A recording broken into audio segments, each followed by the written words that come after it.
ओम शांति। ओम शांति बाबा। आज हम अध्ययन करने जा रहे हैं परम पिता परमात्मा के अनमोल मधुर महावाक्यों को, अव्यक्त महावाक्यों को। और चूंकि दिन रविवार का है तो रविवार के दिन हमें बाबा की ये अव्यक्त मुरली सुनने को मिलती है, अध्ययन करने को मिलती है। तो हमें भी पूरा प्रयास करना है कि हम अपने अव्यक्त स्थिति में स्थित होकर इस मुरली का अध्ययन करें। और इसके लिए जो सबसे सहज सरल विधि हमें करनी है वो ये कि प्रतिदिन हमें एक समय निर्धारित करना है, एक स्थान निर्धारित करना है। स्थान का अर्थ में बाबा कहते हैं कि वो घर का कोई भी स्थान हो सकता है, घर के बाहर भी हो सकता है। हालांकि घर में सबसे ज़्यादा अच्छा हो, जैसे छत पर भी बाबा कहते हैं हो सकता है, या कोई कमरा हो, कोई भी ऐसे स्थान जहाँ थोड़ा साफ सुथरा हो, थोड़ा खुशनुमा माहौल का हम अनुभव कर पाएँ।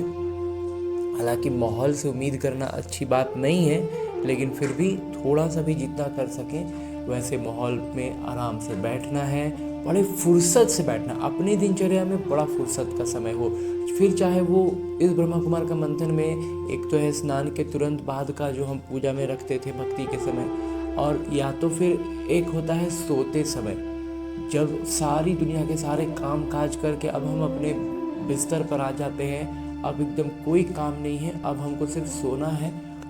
वो हमारा बिल्कुल निजी समय होता है। और वो निजी समय में हम अभी अज्ञान काल में क्या ज़्यादातर मोबाइल में ही समय लगाते हैं। तो बस उसी मोबाइल में ये ऐप खोलना है जिसमें बाबा के महावाक्य हैं, उसको बड़े फुर्सत से एकदम ऐसा अनुभव होगा कि बाबा और हम आमने सामने बस बिस्तर पर बैठ के जैसे परिवार के किसी सदस्य से बात करते हैं ना, बिल्कुल वैसे ही बातें अनुभव होंगी। और इसका अनुभव हम बहुत सहज तौर पर ये भी पाते हैं कि जब हम उनकी उपस्थिति का अनुभव करते हैं, अपने उनके सानिध्य में जैसे ही हम आते हैं, मुझ आत्मा के सारे आत्मिक गुण, शांति, पवित्रता, प्रेम, सुख और हर एक गुण सक्रिय हो जाता है। मैं उससे भरपूर अनुभव करने लगता हूँ। मतलब मैं बाबा के सानिध्य में उपस्थित हो चुका हूँ, बाबा मेरे साथ सामने आ चुके हैं। और जिसके कारण बाबा दृष्टि से, जब हम उनको महसूस करते हैं कि वो मेरे सम्मुख हैं, तो दृष्टि से बाबा मुझ आत्मा में ज्ञान, प्रकाश और अष्ट शक्तियों का प्रवाह करते हैं। और इससे एक ऐसे आनंद का आवरण तैयार होता है जिस आनंद के इस आवरण में मैं और मेरे बाबा बड़ी फुर्सत से बैठकर इत्मीनान से हम अपने दिल की बात बाबा को कहते हैं, और बाबा अपने दिल की बात इसी मुरली में निहित करके मुझसे कहते हैं। माता पिता द्वारा मिले हुए खजानों को स्वयं में समाकर कार्य में लगाओ, अनुभव की अथॉरिटी बनो।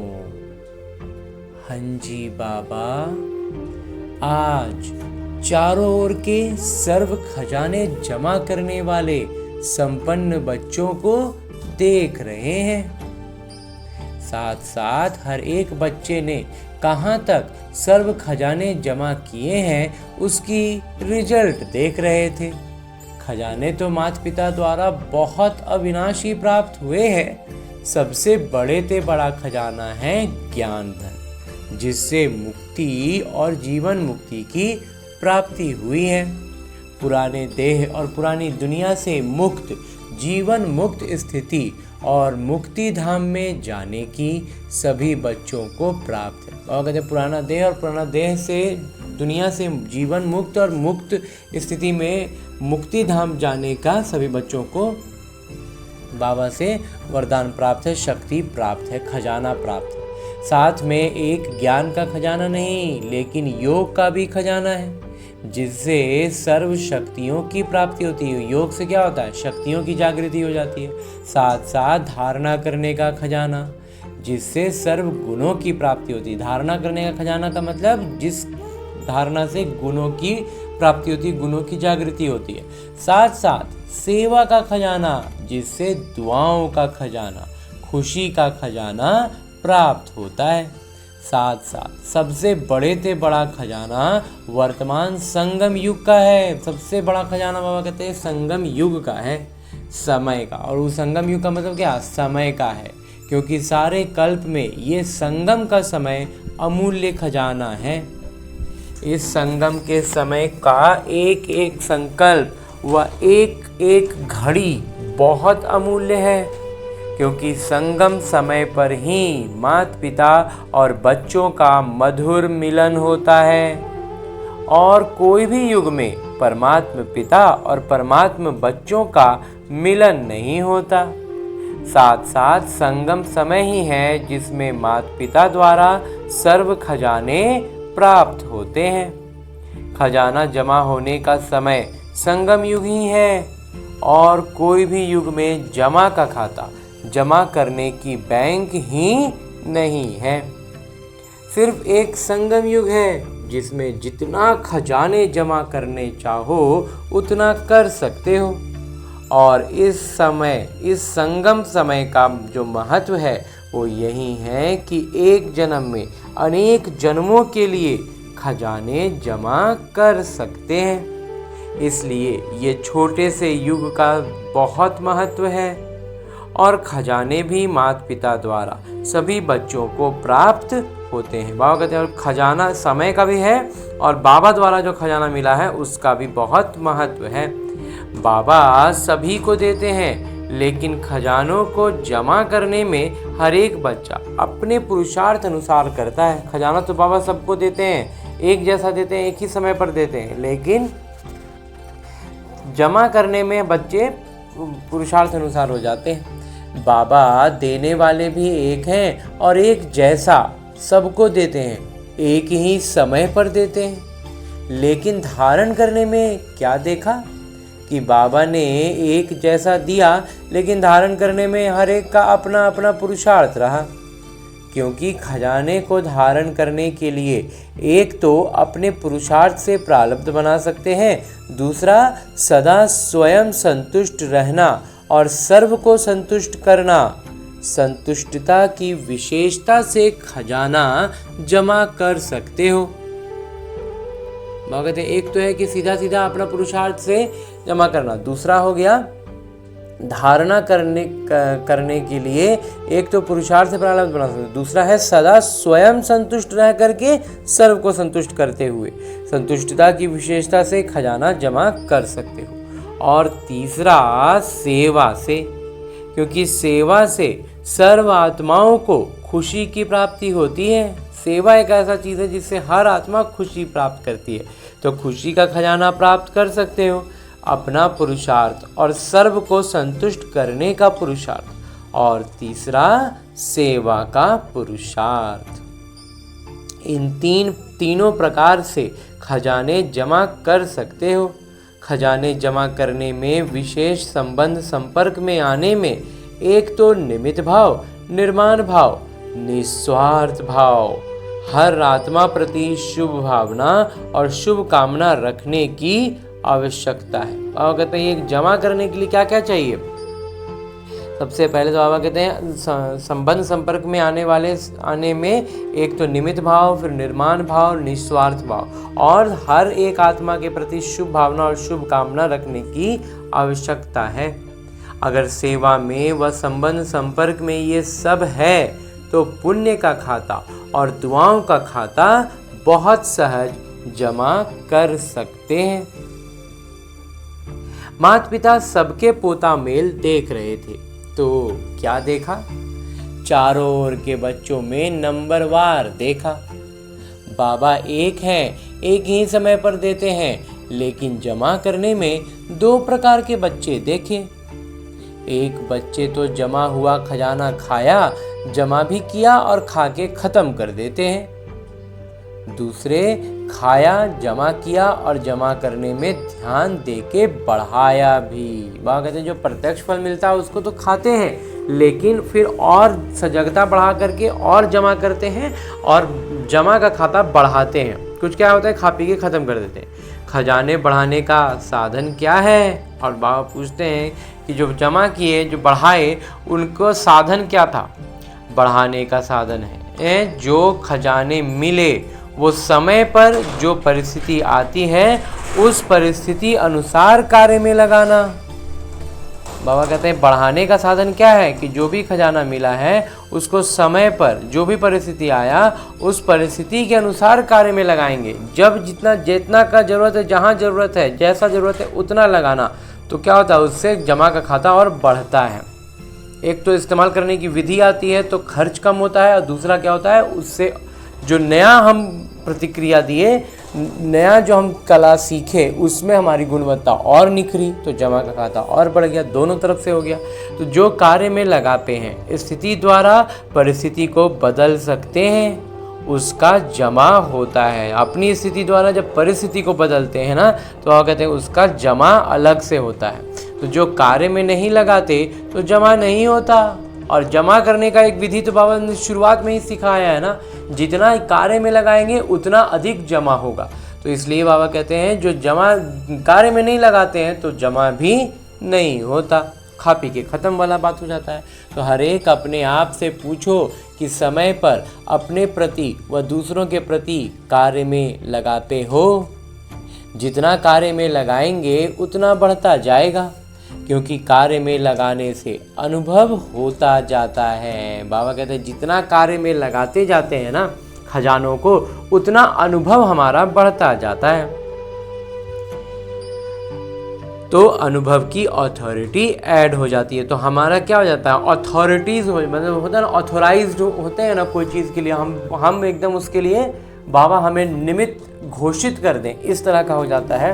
तो वो अनुभव जब हो जाता है, कैसे होता है, किसी सरकारी पद पर कोई अथॉरिटी होती है कि उसके द्वारा ही ये काम हो सकता है, उसका सिग्नेचर होगा तभी ये काम आगे होगा, तो वो हो गया ना, वो ऑथोराइज्ड हो गया। तो उस तरह का अथॉरिटी, परमात्मा का अथॉरिटी हमें मिल जाएगा तो वो कितना बड़ा नशा हक के लिए हमारा चीज़ होगा, कितना ज़्यादा नशा चढ़ेगा।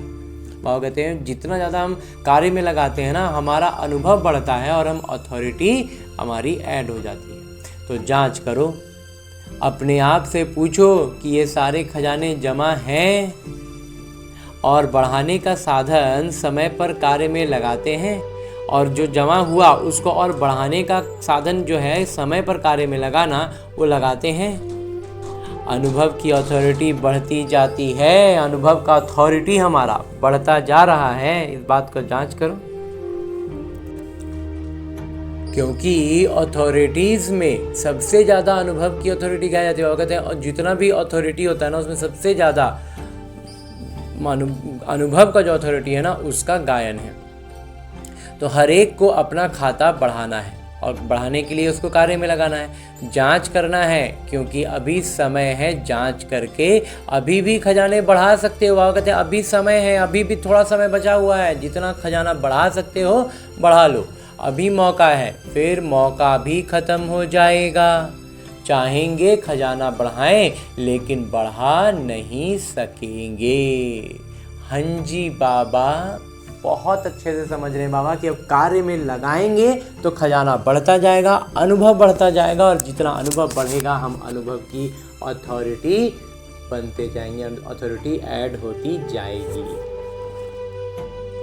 माता पिता ने देखा खजाना मिलता है, खुशी खुशी अपने में समाने का प्रयत्न भी करते हैं, लेकिन खजाना जब मिलता है, मुरली द्वारा ही खजाने मिलते हैं, तो दो प्रकार के बच्चे हैं, एक सुनने वाले और दूसरे हैं समाने वाले। बाबा कहते हैं खजाना जो है बाबा मुरली द्वारा ही देते हैं। तो उसमें क्या होता है, एक बच्चे होते हैं जो बस मुरली सुन लिए काम खत्म, और दूसरे हैं जो मुरली को समाते हैं। कई बच्चे सुन के बहुत खुश होते हैं, लेकिन सुनना और समाना दोनों में बहुत फर्क है। समाने वाले अनुभवी बनते जाते हैं क्योंकि समाया हुआ समय पर कार्य में लगाते खजाने को बढ़ाते रहते हैं, और सुनने वाले वर्णन करते हैं, बहुत अच्छा सुनाया, बाबा ने बहुत अच्छी बात बोली, लेकिन समाने के बिना समय पर काम में नहीं ला सकते हैं। तो आप सभी भी जांच करो, समाने वाले हैं, थोड़ा भी अगर कम होगा, भरपूर नहीं होगा तो हलचल होगी। और कहते हैं अगर पूरा नहीं समाएंगे ना, आधा अधूरा सुनेंगे समझेंगे ना, तो फिर हलचल होगा। भरपूर जो रहता है वो हिलता नहीं है, अचल अडोल हो जाता है, और जो आधा रहता है वो छलकता रहता है। लेकिन समाया हुआ फुल होगा तो हलचल नहीं होगी। इसलिए आज माता पिता ने सबके खजाने जांच किए। सुनाया ना कि 2 प्रकार के बच्चे हैं। अभी अपने आप को जांच करो, मैं कौन? वहाँ कहते हैं आप जांच करो खुद को कि तुम कौन से वाले श्रेणी के हो। खजाने को बढ़ाना अर्थात समय पर कार्य में लगाना। जितना कार्य में लगाते जाते उतना खजाना बढ़ता जाता है, क्योंकि जो भी खजाना है, खजाने का मालिक खजाने को कार्य में लाता है। खजाना अपने को कार्य में नहीं लाता। कोई भी दुनिया का खजाना हो, उसका जो मालिक होगा वो उसको इस्तेमाल में लाएगा ना, खजाना खुद से थोड़ी अपने आप को लाएगा। तो आप सभी को सर्व खजाने बाबा ने वर्षे में दिया है, हमें मिला है बाबा से विरासत में, तो हमें उसका इस्तेमाल करना है ना। तो बाबा के खजाने को अपना खजाना बनाना, ये हर एक को अपना अटेंशन देना, अपने से ध्यान देना है, क्योंकि जितना खजाना भरपूर होगा उतना ही भरपूर अवस्था में अचल अडोल होंगे। अवस्था उतना भरपूर संपन्न अनुभव होगा और अचल अडोल रहेंगे। बाबा कहते हैं खजाना भरपूर का मतलब अनुभव भरपूर, अनुभव भरपूर का मतलब अचल अडोल, हलचल नहीं। तो ये हमारी स्थिति से भी इस बात का पता चल जाएगा। माता पिता यही चाहते हैं कि एक एक बच्चा संपन्न हो, कम नहीं हो, क्योंकि ये मौका बाबा द्वारा अविनाशी खाता जमा होना, ये सिर्फ अभी हो सकता है।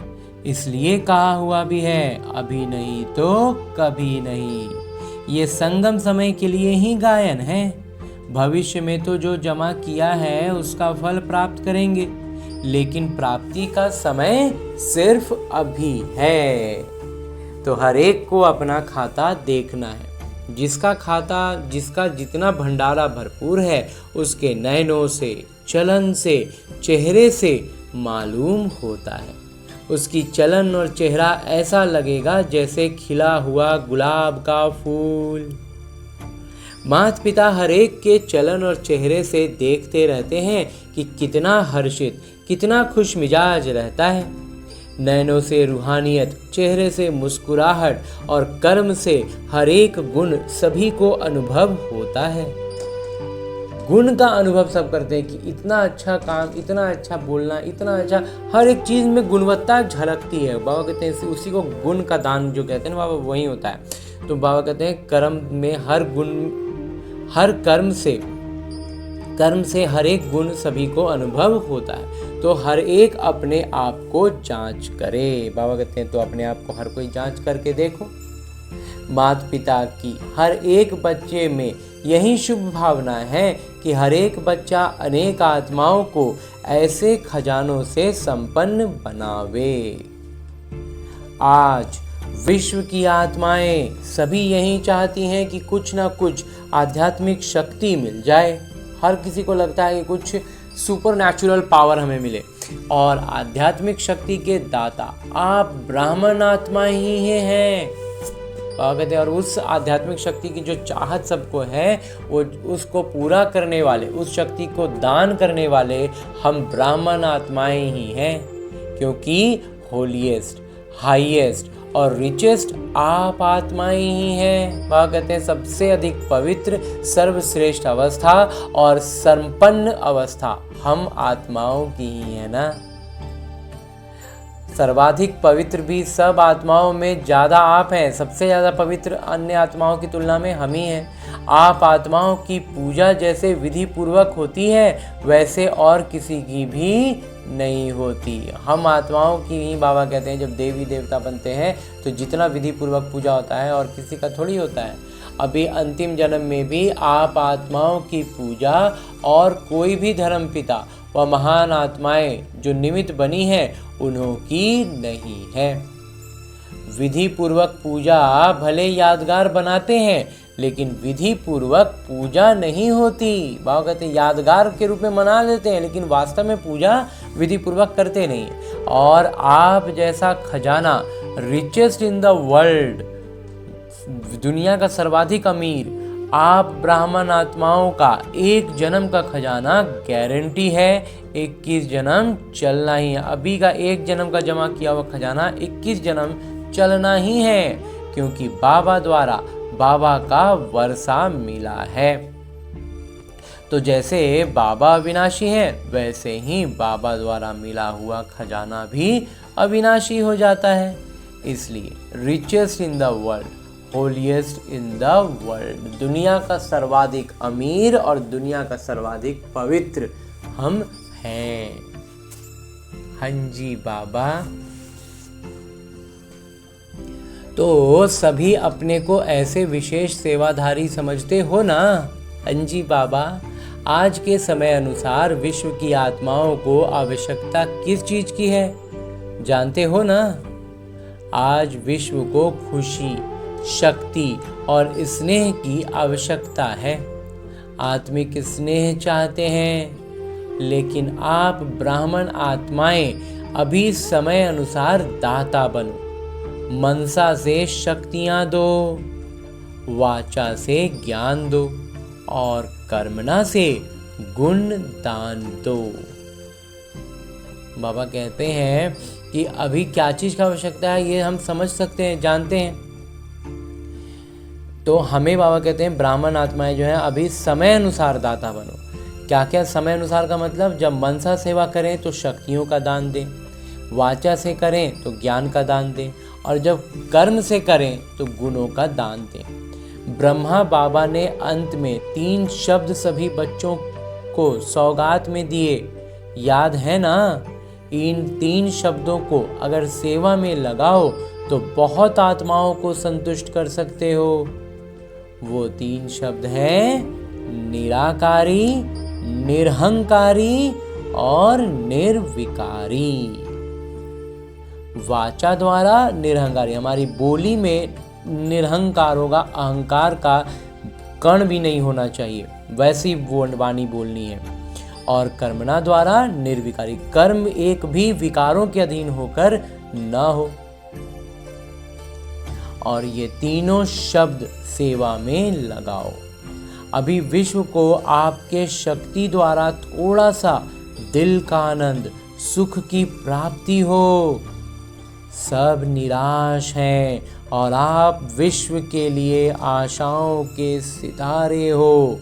और माता पिता सभी बच्चों को बाबा की आशाओं के सितारे देखते हैं और बाबा भी हम बच्चों को पूरे विश्व की आत्माओं के लिए आशा का सितारा रूप में देखते हैं। सिर्फ उम्मीदों के सितारे नहीं, लेकिन आशाएं पूर्ण करने वाले आशाओं के सितारे हो। बाबा कहते सिर्फ उम्मीद जगाने वाले नहीं, बल्कि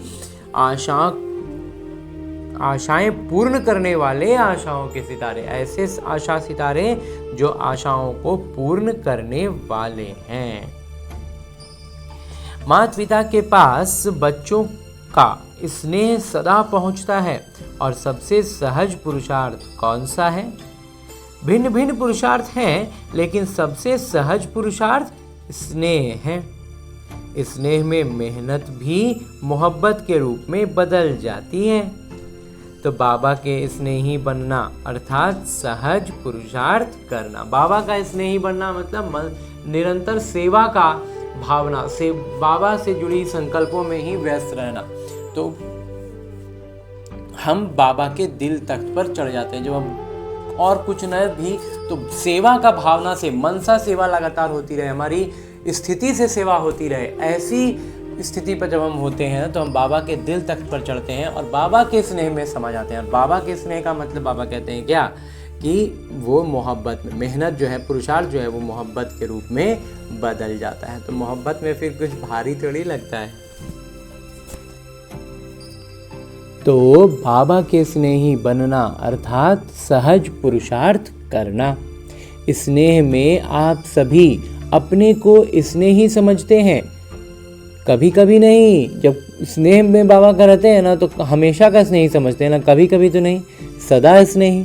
तो जो अपने को सदा स्नेह के सागर में समाये हुए समझते हैं, सदा स्नेह के सागर में समाया हुआ है, और कहते हैं जो अपने को सदा स्नेह के सागर में समाये हुए समझते हैं, सदा स्नेह के सागर में समाये हुए,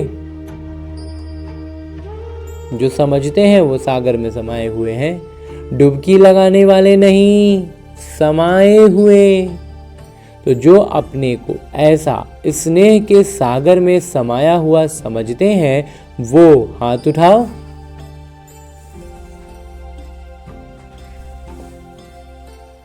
सदा, सदा शब्द को अंडरलाइन करो, हाथ उठाओ। सदा, सदा। हाथ तो अच्छा उठाया है। माता पिता हाथ को देख के खुश होते हैं क्योंकि हिम्मत रखते हैं। अगर कुछ कम भी होगा तो याद तो आएगा कि हाथ उठाया है, क्योंकि माता पिता का एक एक बच्चे से अति स्नेह है। क्यों? क्योंकि माता पिता जानते हैं कि ये एक एक आत्मा अनेक बार स्नेही बनी है, अभी भी बनी है, और हर एक कल्प यही आत्माएं स्नेही बनेंगी। नशा है, खुशी है कि हम ही हर कल्प के अधिकारी आत्माएं हैं। खुशी है इस बात की कि हम हर कल्प का अधिकारी आत्मा है। माता पिता ऐसे अधिकारी आत्माओं को देख दिल की दुआएं दे रहे हैं। बाबा के दिल की दुआएं मिलती हैं। सदा अथक बन उड़ते चलो, अथक बनकर उड़ते चलो। कभी भी अगर कोई परिस्थिति आती है तो स्वस्थिति को नीचे ऊपर नहीं करो। स्वस्थिति के आगे परिस्थिति कुछ नहीं कर सकती। बाबा कहते हैं इस बात का हमेशा ध्यान रखो कि स्वस्थिति नीचे ऊपर नहीं करो, क्योंकि स्वस्थिति के आगे परिस्थिति कुछ नहीं कर सकती। हमारी स्थिति क्या है ना, वही निर्धारित करती है कि जो सामने से विकर्म सामने आया है वो कितना ज़्यादा सक्रिय होगा, कितना उस शक्ति हमारी आत्मा से ही लेता है। वो हम मुझ आत्मा की ही शक्तियाँ उस आत्मा में जाती हैं। जब हमारी स्थिति नीचे चली जाती है तो हम जो नीचे गया वो शक्ति कहाँ गया? उस शक्ति कहते हैं ना कि एनर्जी कम ज़्यादा नहीं होती, तो वो एनर्जी हमारे पास से कम हुई, हमारी स्थिति में से नीचे गिरी, तो वो शक्ति सामने वाली परिस्थिति में चली गई और वो हमारे सामने विकराल रूप बन गया। हम खुद की स्थिति को जब ऊंचा रखेंगे तो उसमें कुछ शक्ति जाएगी ही नहीं, तो वो वहीं के वहीं भस्म हो जाएगा, कागज की तरह उड़ जाएगा, रुई बन के ख़त्म हो जाएगा। इसलिए बाबा कहते हैं स्वयं की स्थिति को ऊपर नीचे नहीं करो, स्वस्थिति के आगे परिस्थिति कुछ नहीं कर सकती। बहुत जबरदस्त बात बाबा आज हमें बतलाते हैं। अच्छा, पहली बार कौन आए हैं वो हाथ उठाओ। बहुत आते हैं। माता पिता को एक एक बच्चे को देख नाज है। वाह मेरे बच्चे वाह। जैसे आप दिल में गीत गाते हो ना, ऑटोमेटिक वाह बाबा वाह, मेरा बाबा वाह, ऐसे ही बाबा भी बच्चों के प्रति यही गीत गाते हैं कि वाह हर एक बच्चा वाह। क्योंकि बाबा को भी कल्प के बाद आप बच्चे मिलते हो और एक एक विश्व के आगे महान है। बाबा कहते हैं और हर एक ब्राह्मण बच्चा बाकी दुनिया के आगे तो महान है ही। तो बाबा भी गीत गाते हैं, वाह बच्चे वाह, वाह वाह हो ना, वाह वाह बच्चे हो ना, वाह बच्चे वाह। हाथ उठाओ, वाह वाह वाले बच्चे हाथ उठाओ। विश्व के आगे तो महान हो। तो सदा यही याद रखो, हम वाह वाह बच्चे हैं। हम वो बच्चे हैं जिनके बारे में बाबा वाह वाह करते हैं। चाहे पुरुषार्थी हैं लेकिन हैं वाह वाह बच्चे। बाबा के वाह वाह बच्चे, बाबा के साथ ही चलेंगे। जो जिनको बाबा जिन बच्चों के लिए वाह वाह करें वो बच्चे तो बाबा के साथ ही चलेंगे ना, रह तो नहीं जाएंगे ना। बाबा तो कहते हैं हर एक बच्चे को स्नेह की गोदी में साथ ले जाएं। तो तैयार हो? तैयार हैं? हाँ जी बाबा। रास्ते में रुक तो नहीं जाएंगे? नहीं बाबा, अब नहीं रुकने वाले, साथ चलेंगे क्योंकि वायदा है। वायदा तो निभाने वाले हो? हाँ जी बाबा, वायदा निभाएंगे बाबा, निभाना ही है बाबा। अभी माता पिता यही चाहते हैं कि फरिश्ता रूप अपना इमर्ज करो। अब अपना फरिश्ता स्वरूप जो है ना, बाबा कहते हैं वो उसको उभारो, चलते फिरते फरिश्ता ड्रेस वाले अनुभव कराओ। बाबा कहते हैं अनुभव कराओ, खुद तो अनुभव में रहो ही, दूसरे अनुभव करें कि हम फरिश्ता स्वरूप में हैं, उनको फरिश्ता स्वरूप का झलक दिखे। माता पिता ने अभ्यास सुनाई ना, वस्त्र बदली करने की आदत तो है ना। तो जैसे शरीर की ड्रेस बदली करते हो, ऐसे ही आत्मा का स्वरूप फरिश्ता बार बार अनुभव करो। जैसे शरीर के कपड़े हम बार बार बदलते हैं ना, रात को सोने के लिए अलग कपड़े रखते हैं, फिर दिन में अपने दिन काम कर जाते हैं उसका कपड़ा अलग होता है, तो कुछ काम करना होता है उसके लिए फिर जल्दी से कपड़े बदलते हैं। तो कहते हैं बार बार कपड़े बदलते हो ना, ऐसे ही अपनी स्थिति का स्वरूप को ही बदलो और उसमें बार बार फरिश्ता स्वरूप में आने का अभ्यास करो, बार बार अनुभव करो। फरिश्ता की ड्रेस पसंद है ना? बहुत पसंद है बाबा। जैसे ब्रह्मा बाबा अव्यक्त फरिश्ता रूप में वतन में बैठे हैं, ऐसे बाबा समान आप सब भी चलते फिरते फरिश्ते रूप में अनुभव करो, क्योंकि फरिश्ता रूप होगा तभी देवता बनेंगे। बाबा कहते हैं पहले तो लौकिक तौर पर बड़ी बड़ी चीज़ों में परिवर्तन किया, बड़ी चीज़ों का ध्यान दे करके मोटी मोटी बातों का, तो हम ब्राह्मण बने। अब महीन महीन बातों पर जब ध्यान देंगे ना, तो हम फरिश्ता स्वरूप में आएंगे, और जब बाबा कहते हैं फरिश्ता स्वरूप बनेंगे तब ही देवता बनेंगे। जैसे बाबा के 3 रूप याद रहते हैं ना, पिता, शिक्षक और सद्गुरु, ऐसे अपने भी 3 रूप याद करो। ब्राह्मण सो फरिश्ता और फरिश्ता सो देवता। जैसे बाबा पिता हैं, शिक्षक हैं और सद्गुरु हैं, ऐसे ही सबसे पहले हम ब्राह्मण बाबा का बच्चा बने तो हम ब्राह्मण बने, फिर जब उनकी शिक्षाओं पर चलते हैं, उन पर अमल करते हैं तो हम फरिश्ता बनते हैं, और जब हम सद्गुरु के सानिध्य में आते हैं, सद्गुरु का मार्ग पर चल गए तो हम देवता बन गए।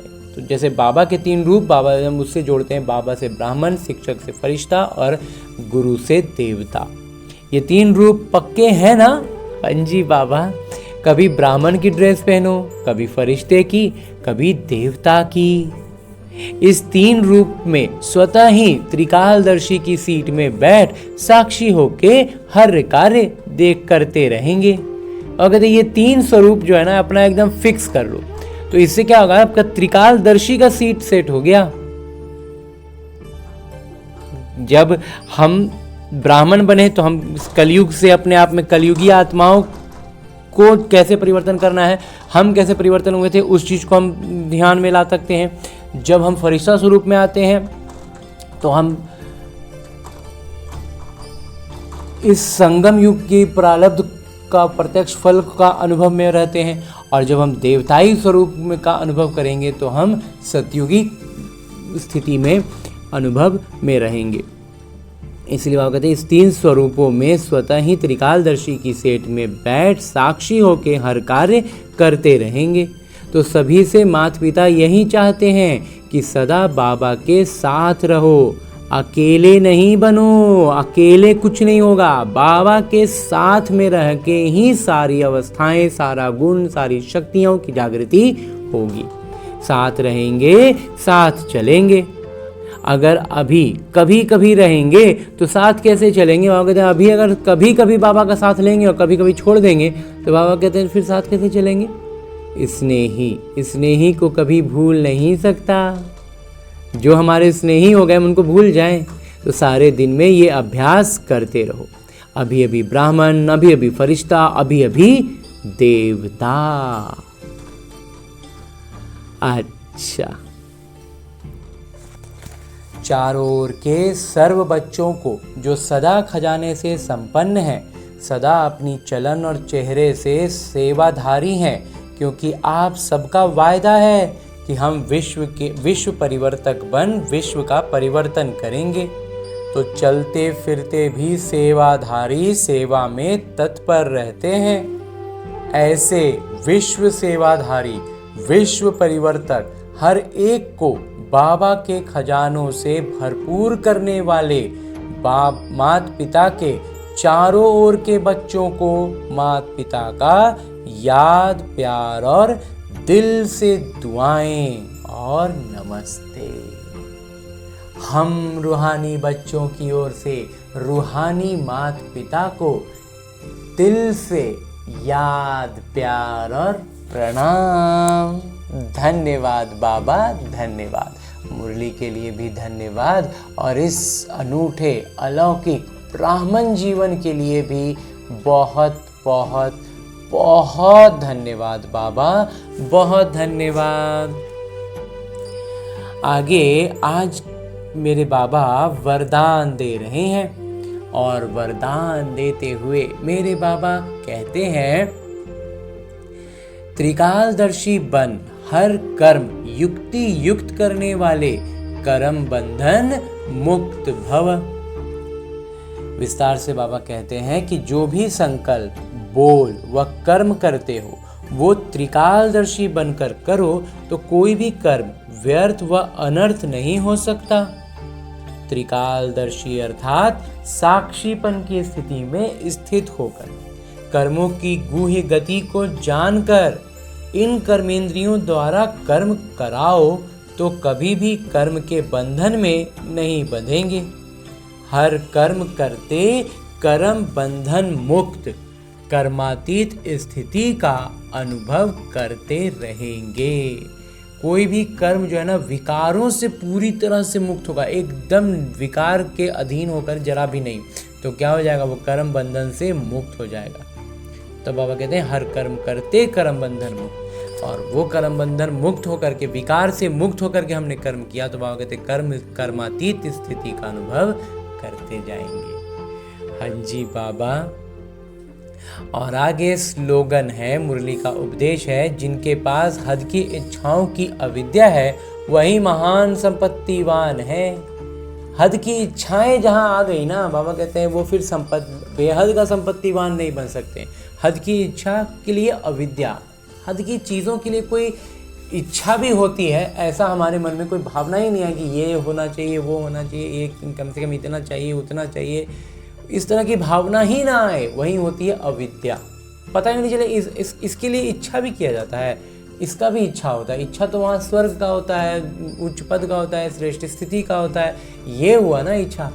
हद की चीज़ों का इच्छा क्या, तो कोई अर्थ ही नहीं है, तो होना ही नहीं चाहिए, होता ही नहीं है। ऐसी भावनाएं सचमुच स्वतः हो, ये कोई दिखावटी, क्योंकि अपने आप से अपने आप की चीज़ है, किसी और का तो इसमें कोई लेना देना है ही नहीं। तो अपने भीतर ये चीज़ हमें अनुभव करना है। हाँ जी बाबा। और अभी तक हमने परमपिता परमात्मा के चैतन्य उपस्थिति में इस अमूल्य, अलौकिक, अव्यक्त मुरली को अध्ययन करने का प्रयास किया, और बाबा के चैतन्य उपस्थिति का अनुभव भी किया ना। अब मेरे बाबा इसी अव्यक्त स्वरूप में स्थित रहकर एक इशारा भी देते हैं कि निश्चय के आधार को मजबूत कर सदा निर्भय और निश्चिंत रहो। बाबा कहते हैं निश्चय के आधार को क्या करो, मजबूत कर लो और सदा निर्भय रहो, और जितना ज़्यादा हम निश्चय पक्का होगा उतना हम निर्भय होते जाएंगे, और निर्भय का मतलब ही हो गया कि हम निश्चिंत रहेंगे। इस बात को और अधिक स्पष्ट करते हुए, हमें निश्चिंत बनाते हुए मेरे बाबा हर दिन अलग अलग इशारे दे करके हमें निर्भय बनाते हुए आज जो इशारा दे रहे हैं वो है, जैसे पहरे वाला चौकीदार अगर शस्त्रधारी होता है और उनको निश्चय है कि मेरा शस्त्र दुश्मन को भगाने वाला है, हार खिलाने वाला है तो वो कितना निर्भय होकर के चलता रहता है। अगर चौकीदार जो है, जो सामने योद्धा खड़ा है, दरवाजे पे हमने कुछ योद्धा खड़ा कर दिए हो तो, और उसको मालूम है कि वो योद्धा इतना मजबूत है कि खुद तो मारेगा ही, उसके शस्त्र भी इतने शक्तिशाली हैं कि वो योद्धा को भगा ही देगा, दुश्मन को भगाने वाला है, हार खिलाने वाला है, तो हम कितना निर्भय रहेंगे, एकदम निश्चिंत रहेंगे। तो आपके पास भी सर्व शक्तियों रूपी शस्त्र सदा साथ है, सिर्फ आवाहन करो अर्थात मालिक बन आदेश करो तो सफलता सदा हुई पड़ी है। हाँ जी बाबा। बाबा इतना जबरदस्त कहते हैं कि लौकिक में जो हम होता है ना, अभी के लौकिक में जो उच्च अधिकारी पदाधिकारी लोग होते हैं, बॉडीगार्ड होते हैं, वो बॉडीगार्ड भी उतने चुस्त होते हैं क्या? फिर भी उन लगता है ना भाई बॉडीगार्ड है तो थोड़ा वो लगते हैं कि हम भाई मेरे चारों तरफ बॉडीगार्ड है, लेकिन हमारे चारों ओर कौन है? परमात्मा पिता की शक्तियों का सुरक्षा कवच है। बाबा कहते हैं आपके पास भी तो सर्व शक्तियों रूपी शस्त्र सदा साथ हैं, सिर्फ आह्वान करो, मतलब मालिक बन के आदेश करो तो क्या होगा? सफलता तो बाबा कहते हैं सदा हुई पड़ी है। हाँ जी बाबा। और अब हमने परमपिता परमात्मा का इतना श्रेष्ठ ज्ञान मुरली को उनकी चैतन्य उपस्थिति में अध्ययन किया, उनसे वरदान प्राप्त किया, इशारे अव्यक्त रूप में स्थित होकर बाबा ने जो इशारा दिया उसे भी जान लिया। अब हमें करना क्या है? हमें अपने इस लक्ष्य को याद रखना है कि हमें लक्ष्मी नारायण बनना है, विश्व महाराजा बनना है। तो करना क्या है? इन सारी ज्ञान की बातों को वास्तविक जीवन में अपनाना है। और ये वास्तविक जीवन भी कहना एक तरह से गलत होगा, क्योंकि ये जो मेरा लौकिक जीवन है ये बस और बस मेरे अभ्यास के लिए है। उसका एक अभ्यास पुस्तिका है जिसमें आने वाली हर परिस्थिति मेरे लिए एक प्रश्न है, और उस प्रश्न का मैं कितना आत्माभिमानी स्थिति में रहकर कर देता हूँ, उस पर अपनी प्रतिक्रिया देता हूँ, वही निर्धारित कर रहा है कि मैं अपने लक्ष्य के कितने करीब पहुँच रहा हूँ। तो इसके लिए अभी फिलहाल हमें लौटना है अपने इस स्थूल शरीर में, अपने इस किरदार, जहाँ मुझे न केवल अपने सारे आत्मिक गुणों की स्मृति रखनी है बल्कि अष्ट शक्तियों की जागृति रखनी है। और उन अष्ट शक्तियों को इस ब्रह्मा कुमार ने अपने मंथन से इस क्रम में सजाया है कि सबसे पहले हमारे भीतर ज्ञान के बाद जो शक्ति जागृत होती है वो होती है सहन शक्ति।